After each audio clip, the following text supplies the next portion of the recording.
حضرت ابن عباس رضی اللہ تعالی عنہ نے کہا کہ میں نے نبی کریم صلی اللہ علیہ وآلہ وسلم سے سنا،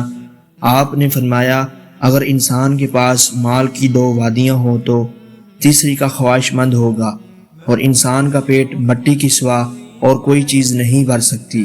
اور اللہ تعالیٰ اس شخص کی توبہ قبول کرتا ہے جو دل سے سچی توبہ کرتا ہے۔ حضرت عبیدہ کو حضرت ابو موسیٰ رضی اللہ تعالی عنہ سے حدیث بیان کرتے ہوئے سنا، انہوں نے نبی کریم صلی اللہ علیہ وآلہ وسلم سے روایت کی کہ آپ نے فرمایا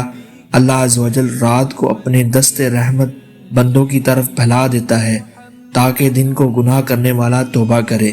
اور دن کو اپنا دست رحمت پھیلا دیتا ہے تاکہ رات کو گناہ کرنے والا توبہ کرے، اور وہ اس وقت تک یہی کرتا رہے گا یہاں تک کہ سورج مغرب سے طلوع ہو جائے۔ حضرت عبداللہ بن مسعود رضی اللہ تعالی عنہ سے روایت ہے، انہوں نے کہا کہ رسول اللہ صلی اللہ علیہ وآلہ وسلم نے فرمایا اللہ تعالیٰ سے بڑھ کر کوئی نہیں جسے مدحا، اس کی رحمت و عنایت کا اقرار اور اس پر اس کی تعریف پسند ہو، اسی لیے اس نے خود اپنی مدحا فرمائی، اور کوئی نہیں جو اللہ سے بڑھ کر غیرت مند ہو، اسی لیے اس نے بے حیائی کے تمام کام ان میں سے جو ظاہر ہیں اور جو پوشیدہ ہیں حرام کر دیے ہیں۔